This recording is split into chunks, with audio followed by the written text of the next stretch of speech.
नमस्कार, मैं हूं रोहित भामला और आप देख रहे हैं खबरें अभी तक। अब रुक करते हैं खटाखट खबरों का। पीएम नरेंद्र मोदी ने पीलीभीत में एक रैली को संबोधित किया और कहा कि सारी दुनिया की मुश्किलों के बीच भारत यह दिखा रहा है कि उसके लिए कुछ भी असंभव नहीं है।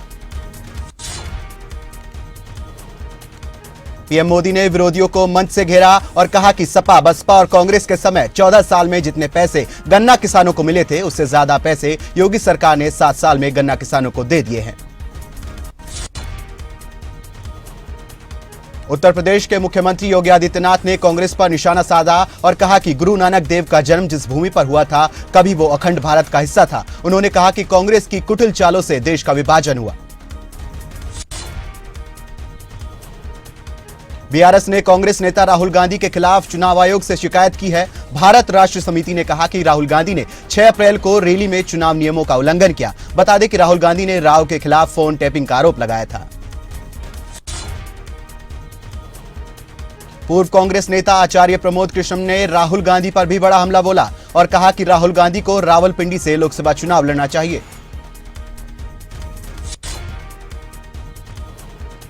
कांग्रेस के घोषणा पत्र पर पूर्व कांग्रेस नेता आचार्य प्रमोद कृष्ण ने बयान दिया और कहा कि कांग्रेस के घोषणा पत्र को देखने के बाद ऐसा लगता है जैसे ये महात्मा गांधी की कांग्रेस नहीं है, ये मोहम्मद अली जिन्ना की कांग्रेस है।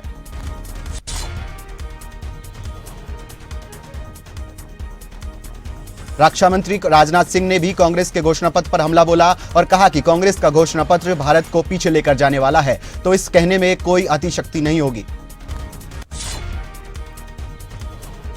कांग्रेस नेता प्रमोद तिवारी ने बीजेपी पर हमला बोला और कहा कि पीएम मोदी देश की हालत पर बात नहीं कर सकते। उन्होंने एक नया जुमला फेंका है कि कांग्रेस के घोषणा पत्र पर मुस्लिम लीग का प्रभाव है। मुस्लिम लीग से कांग्रेस का नाता नहीं है।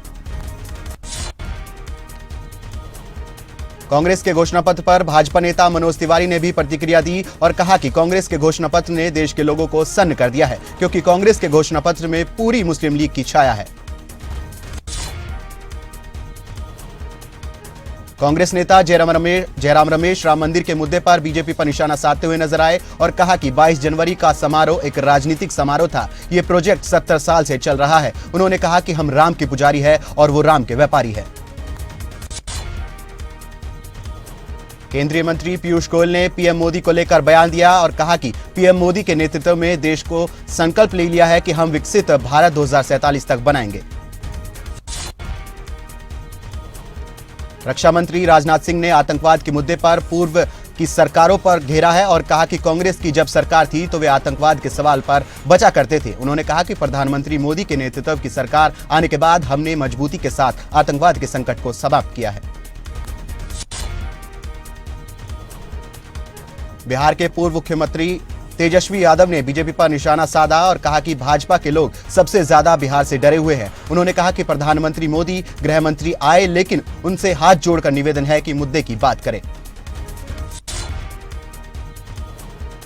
पीडीपी प्रमुख महबूबा मुफ्ती ने लोकसभा चुनाव को लेकर बयान दिया और कहा कि हम कश्मीरी लोग चाहते हैं कि हमारे कश्मीरी पंडित वापस आए और वैसे ही रहे जैसे हम रहते थे। भाजपा ने उन्हें एक हथियार के रूप में इस्तेमाल किया। दिल्ली सरकार में मंत्री गोपाल राय ने सीएम केजरीवाल को लेकर प्रतिक्रिया दी और कहा कि जेल का जवाब वोट से देंगे तो अरविंद केजरीवाल जेल से बाहर आएंगे। यही संदेश लेकर हम घर जा रहे हैं। लोक जनशक्ति पार्टी के अध्यक्ष चिराग पासवान दिल्ली पहुंचे, जहां उन्होंने भाजपा के राष्ट्रीय अध्यक्ष जेपी नड्डा से मुलाकात की। उस दौरान दोनों नेताओं के बीच अहम मुद्दों को लेकर चर्चा भी हुई। दिल्ली की राउज एवेन्यू कोर्ट ने एक्साइज पॉलिसी मनी लॉन्ड्रिंग मामले में बीआरएस एमएलसी के कविता की न्यायिक हिरासत 23 अप्रैल तक बढ़ा दी है। उन्हें 15 मार्च को गिरफ्तार किया गया था। महाराष्ट्र में महाविकास आघाड़ी के बीच सीट शेयरिंग फाइनल हो गई है। शिवसेना 21, कांग्रेस 17 और एनसीपी 10 सीटों पर चुनाव लड़ेगी। पूर्व कांग्रेस नेता अजब सिंह कुशवाहा ने बीजेपी का दामन थामा। मध्य प्रदेश के मुख्यमंत्री मोहन यादव की मौजूदगी में उन्होंने बीजेपी ज्वाइन की।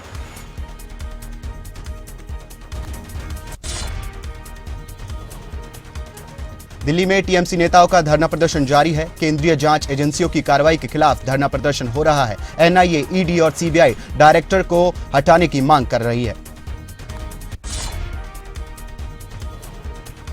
लोकसभा चुनाव को लेकर निर्वाचन आयोग ने अहम जानकारी साझा की और बताया कि दूसरे चरण के लिए 13 राज्यों और केंद्र शासित प्रदेशों में 1210 उम्मीदवार चुनाव लड़ेंगे।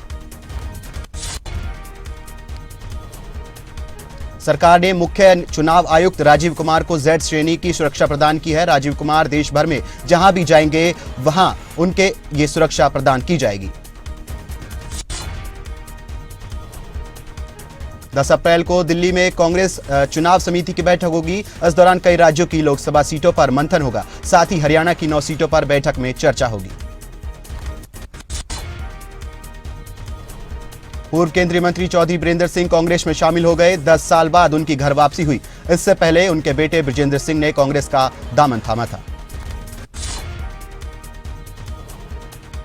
बीरेंद्र सिंह ने कांग्रेस में शामिल होने पर बयान दिया और कहा कि 75-76 साल से हमें ऐसे स्वस्थ प्रजातंत्र के रूप में आगे बढ़ रहे हैं, लेकिन जो उसे कमजोर करने वाली ताकतें हैं, उन्हीं ताकतों को प्रजातंत्र को मजबूत करने की बात सोचनी चाहिए, नहीं तो मतदान कुछ और सोचेगा।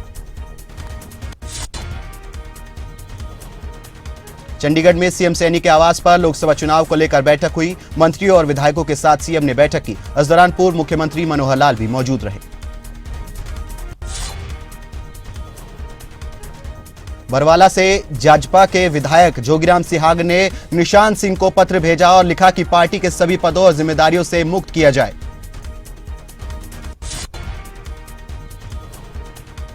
हरियाणा में जेजेपी पार्टी को एक और बड़ा झटका लगा। पूर्व विधायक सतविंदर सिंह राणा ने जेजेपी को अलविदा कहा, जिसका नुकसान पार्टी को आने वाले चुनाव में हो सकता है। हरियाणा में जेजेपी को लगातार कई झटके लगे हैं। निशांत सिंह ने पार्टी को अलविदा कहा है। उन्होंने प्रदेश अध्यक्ष के पद से इस्तीफा दिया। जेजेपी राष्ट्रीय अध्यक्ष डॉक्टर अजय चौटाला ने पार्टी छोड़ने वाले नेताओं को लेकर प्रतिक्रिया दी और कहा कि उन्हें कोई फर्क नहीं पड़ता कि कौन नेता आ रहा है और कौन जा रहा है, क्योंकि हमने हमेशा जीरो से शुरू कर सत्ता की दहलीज पाई है। वहीं कैबिनेट मंत्री जेपी दलाल ने निशांत सिंह के जेजेपी से जाने पर भी बयान दिया और कहा कि निशांत सिंह के जाने से जेजेपी पार्टी को नुकसान होगा और कहा कि यह उनकी पार्टी का आंतरिक मामला है। हरियाणा के कैबिनेट मंत्री जेपी दलाल ने बीरेंद्र सिंह के बीजेपी से जाने पर प्रतिक्रिया दी और कहा कि चुनावी माहौल में लोग व्यक्तिगत हितों के लिए इधर उधर जाते हैं। हरियाणा के पूर्व उप मुख्यमंत्री दुष्यंत चौटाला ने सोशल मीडिया एक्स पर पोस्ट किया और लिखा कि जिंदगी में ये हुनर भी आजमाना चाहिए, जंग अगर अपनों से हो तो हार जाना चाहिए। दुष्यंत चौटाला के इस पोस्ट से कई मायने निकले जा सकते हैं। हरियाणा के वित्त मंत्री जेपी दलाल ने किसानों के मुद्दे पर बयान दिया और कहा किसानों के खाते में 72 घंटे में पेमेंट डाली जा रही है। आगे किसानों ने कहा कि गेहूं मंडी में अभी तक कम आ रहा है क्योंकि गेहूं की कटाई अभी तक नहीं हुई है। जेजेपी राष्ट्रीय अध्यक्ष डॉक्टर अजय चौटाला ने किसानों के मुद्दे पर भी बयान दिया और कहा कि हमने कभी किसान विरोधी काम नहीं किए। उन्होंने कहा कि दुष्यंत के समय 14 फसलों पर एमएसपी की खरीदी और सरसों 9,000 रुपए क्विंटल तक बिकी। उसी सरसों की आज दुर्गति है। अजय चौटाला ने जेजेपी पर निशाना साधा और कहा कि जेजेपी में मची भगदड़ ने जेजेपी हताश है और निराश है। उन्होंने कहा कि यह पार्टी खत्म हो चुकी है। बीजेपी के लोकसभा उम्मीदवार मोहनलाल बडौली ने राई हलके के कई गांवों में प्रचार किया। इस दौरान उन्होंने कहा कि जनता में भारी जोश और उत्साह पार्टी के प्रति देखने को मिल रहा है। करनाल के कल्पना चावला अस्पताल में एक शख्स ने आत्महत्या कर ली। पत्नी की मौत के सदमे में पति ने अस्पताल की 6ठी मंजिल से छलांग लगा ली, जिससे उसकी मौत मौके पर ही हो गई। करनाल के कल्पना चावला मेडिकल अस्पताल में लड़ाई झगड़ा हुआ। इस दौरान मरीज के परिजनों और सिक्योरिटी गार्ड के बीच हाथापाई भी हुई, जिसके बाद अब सिक्योरिटी गार्ड ने धरना दिया। महेंद्रगढ़ में स्टेट हाईवे 148B से जुड़ी समस्याओं को लेकर लोगों ने हाथ में तिरंगा लेकर प्रदर्शन किया और जिला उपायुक्त के नाम ज्ञापन सौंपा। लोगों की माने तो उनकी समस्याओं का समाधान नहीं हो रहा है। रेवाड़ी में चोरों के हौसले बुलंद नजर आए। चोरों ने बावल बस अड्डे पर खड़ी हरियाणा रोडवेज की 8 बसों की बैटरी चोरी कर ली। कसोला थाना पुलिस को सूचना दी गई है और चोरों की तलाश जारी है। पानीपत में ऑटो चालक के खुद को आग लगाने के मामले में ऑटो चालकों ने प्रदर्शन किया। गुस्साए ऑटो ड्राइवरों ने पानीपत पुलिस के खिलाफ नारेबाजी की। प्रदर्शनकारियों ने चेतावनी दी कि अगर उचित कार्रवाई नहीं हुई तो रोड जाम करेंगे। यमुनानगर में आचार संहिता के दौरान शराब की पेटी में 25 लाख रुपए की नकदी मिली, जिसको पुलिस ने अपने कब्जे में लेकर जांच शुरू कर दी है। शिमला में कांग्रेस के टिकटॉक को लेकर प्रतिभा सिंह ने बयान दिया और कहा कि जल्द ही सीईसी की बैठक होगी, इसके बाद टिकटॉक की घोषणा कर दी जाएगी। मुख्यमंत्री सुखविंदर सिंह सुक्खू ने जयराम ठाकुर पर हमला बोला और कहा कि उनका नाम झूठ बोलना है और तो वो झूठ बोलते हैं और उन्हें हमारे किए हुए कोई भी काम नजर नहीं आते। मुख्यमंत्री सुक्खू ने बीजेपी पर जुबानी हमला बोला और कहा कि भाजपा ने जो लोकतंत्र की हत्या की है उसका जवाब जनता जनमत के साथ देगी और उन्हें सबक भी सिखाएगी। मुख्यमंत्री सुक्खू ने अपनी सरकार की उपलब्धियां गिनवाई और कहा कि हमारी सरकार ने 15 महीनों में जनहित के लिए फैसले उठाए हैं और सरकार बनते ही हमारी पहली गारंटी ओपीएस की जारी की थी। 7 महिलाओं को 1500 रुपए देने की भी गारंटी जारी की थी। हिमाचल के पीडब्ल्यूडी मंत्री विक्रमादित्य सिंह ने सोशल मीडिया पर कंगना पर बिना नाम लिए बीफ खाने का आरोप लगाया है। इस पर कंगना ने एक्स पर पोस्ट करते हुए कहा, मैं बीफ नहीं खाती हूं, मेरे बारे में फैलाई जा रही ये बातें गलत है। कंगना रनौत को लेकर विक्रमादित्य सिंह ने बड़ा बयान दिया और कहा कि कंगना रनौत को हिमाचलियत का एबीसी भी नहीं आता, ये हिमाचल की जनता और मुझे पता है। आगे उन्होंने कहा कि कंगना रनौत को प्रभु श्री राम सद्बुद्धि दे। मंडी से विक्रमादित्य सिंह चुनाव लड़ सकते हैं। हालांकि इसको लेकर विक्रमादित्य सिंह खुद प्रतिक्रिया नहीं दी है और उन्होंने कहा है कि जो पार्टी जिम्मेदारी देगी वो मैं निभाऊंगा। नेता प्रतिपक्ष जयराम ठाकुर के बयान पर विक्रमादित्य सिंह ने पलटवार किया और कहा कि मुझे जयराम जी से जो कोई सर्टिफिकेशन लेने की जरूरत नहीं है। उन्होंने कहा कि जयराम ठाकुर अपने कार्यकाल में रात को फैसले लेते थे, सुबह पलट जाते थे। हमीरपुर में कांग्रेस नेता प्रेम कौशल ने बीजेपी पर हमला बोला और कहा कि प्रधानमंत्री की ओर से कांग्रेस घोषणा पत्र को मुस्लिम लीग का एजेंडा कहना बेहद आपत्तिजनक बयान है, पद की गरिमा को चोट पहुंचाने वाला। बाजारों में अवैध ढंग से सेब आयात का मामला शांत नहीं हुआ। कांग्रेस राष्ट्रीय प्रवक्ता कुलदीप राठौर ने एक बार फिर कहा कि ईरान का सेब अफगानिस्तान होते हुए देश के बाजारों में लाया जा रहा है, जिससे केंद्र को भी रेवेन्यू के रूप में नुकसान हो रहा है।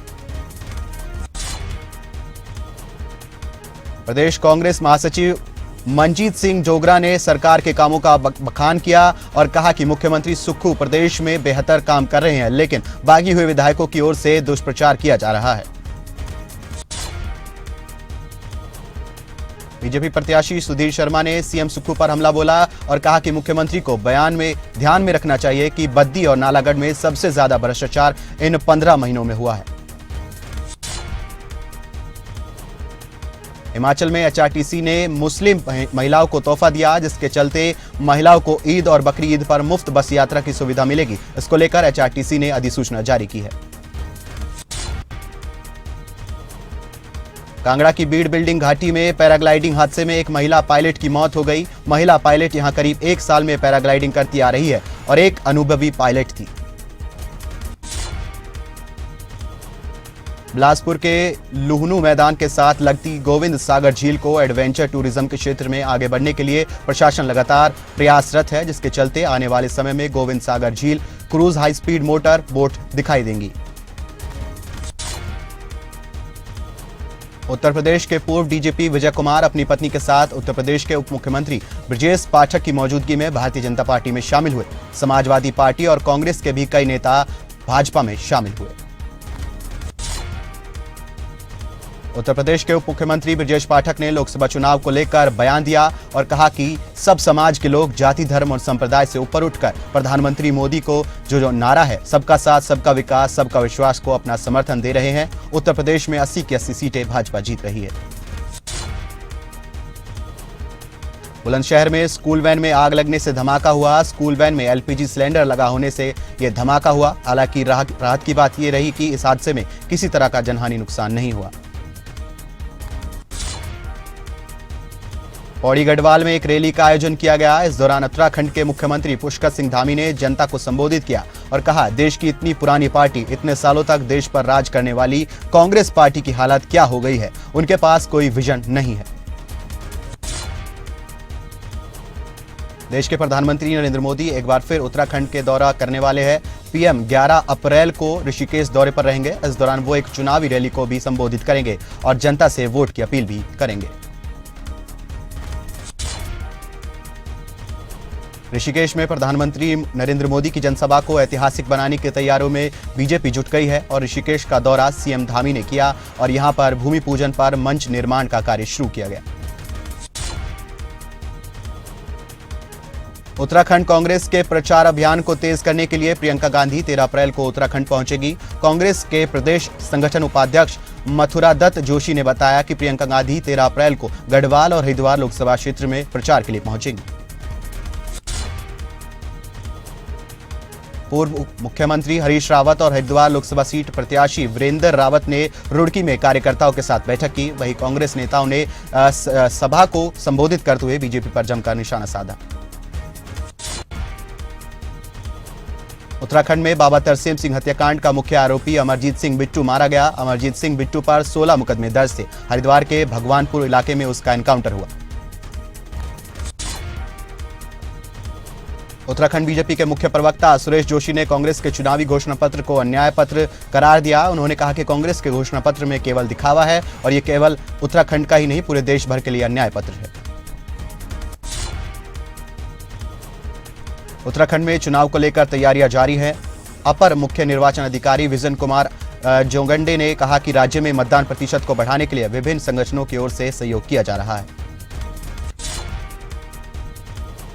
नैनीताल के बेताल घाट में बड़ा हादसा हुआ। यहां एक पिकअप गाड़ी गहरी खाई में जा गिरी, जिसके चलते 8 लोगों की मौत हो गई और 2 लोग गंभीर रूप से घायल हो गए।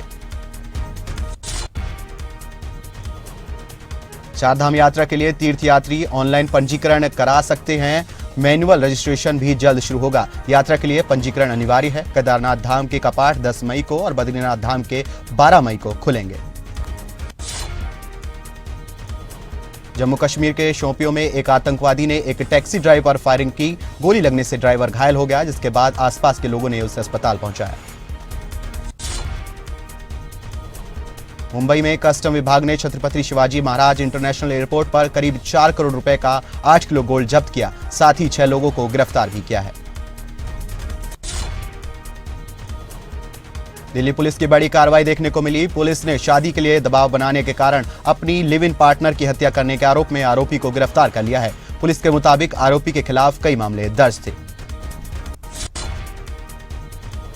जम्मू कश्मीर के रामबन में खूनी नाला पर भूस्खलन के कारण जम्मू श्रीनगर राष्ट्रीय राजमार्ग अवरुद्ध हुआ, जिसके बाद प्रशासन को इसकी जानकारी दी गई है और सड़क बहाली का काम किया गया।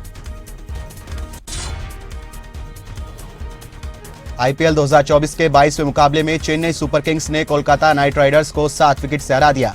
चेपाक मैदान पर खेले गए मुकाबले में कोलकाता ने 20 ओवरों में 9 विकेट पर 137 रन बनाए। चेन्नई ने 17 रनों में 3 विकेट से नुकसान पर टारगेट हासिल कर लिया।